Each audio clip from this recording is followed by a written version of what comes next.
Well, we've seen the massive protests that have swept Greece over its economic policies.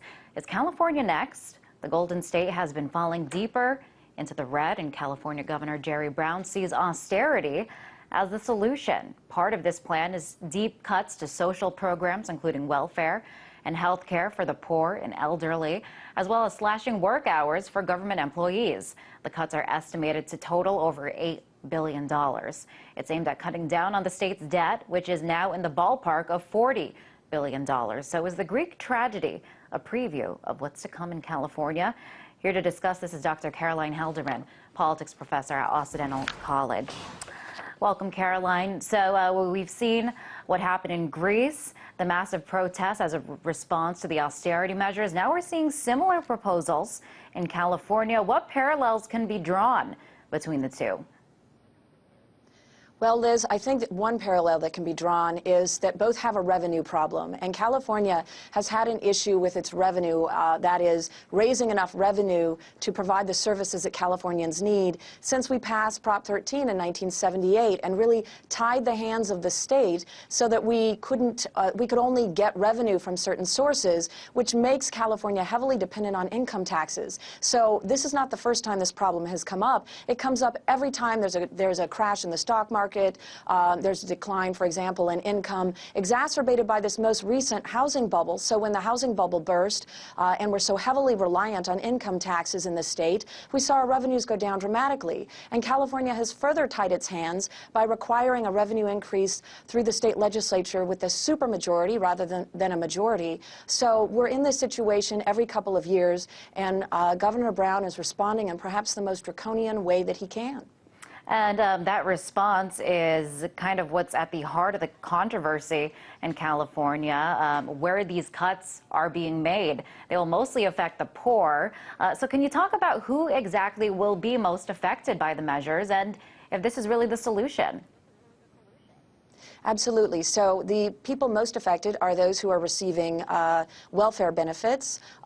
We will be slashing health care for the poorest. For the elderly, we will be slashing hospital funding and nursing home care.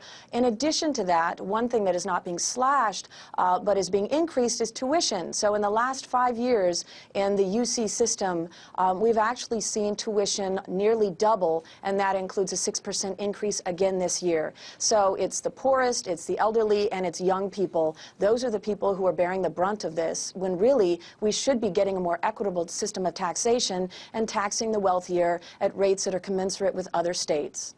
So clearly, California has serious economic problems. The state has the lowest credit rating of any other state. It's falling deeper into debt.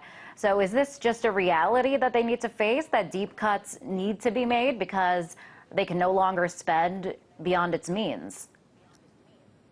Well, Liz, I think deep cuts are inevitable when your hands are tied. We need to untie our hands. We need to be able to raise revenue in an equitable fashion in the state. Californians actually pay a lower tax base than most other states. We have fewer bureaucrats per individual or citizen living in California, meaning that we could do better, we could pay more. And the inequality between what the wealthy pay and what the poorest pay in the state is one of the biggest gaps in the nation. So what we need to do is untie our hands, get a more equitable system of taxation. We need to increase our revenue in a timely fashion and in a way that serves the needs of our citizens in the state of California.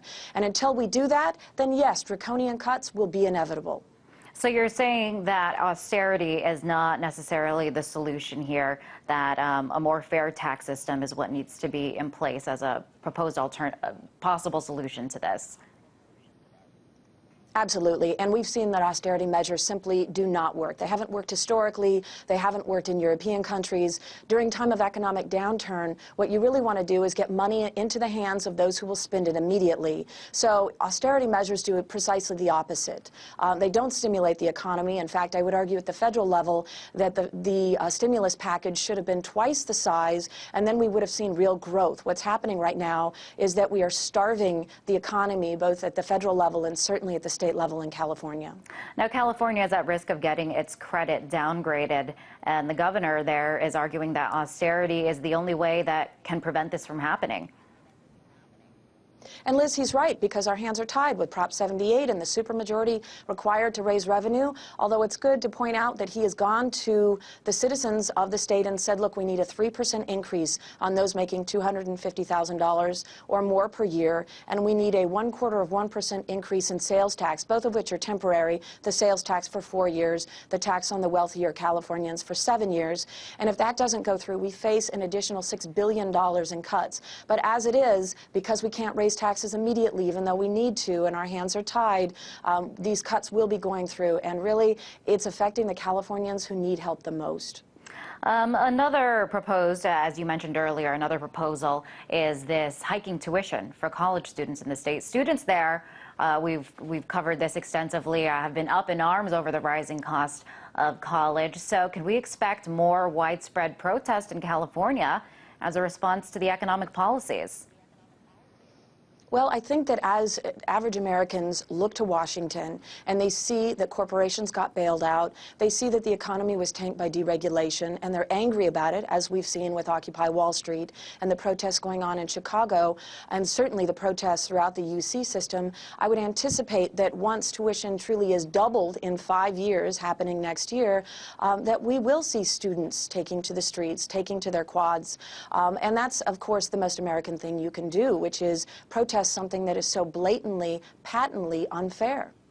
And let's say that these cuts are made, what the governor there is advocating. What would that mean for the people of California, and ultimately what would that mean for the economy of California? It means that those who are already hurting will be hurting more. It means that the poorest Californians, those who are unemployed, who are receiving welfare assistance, sick people, disabled people, elderly people.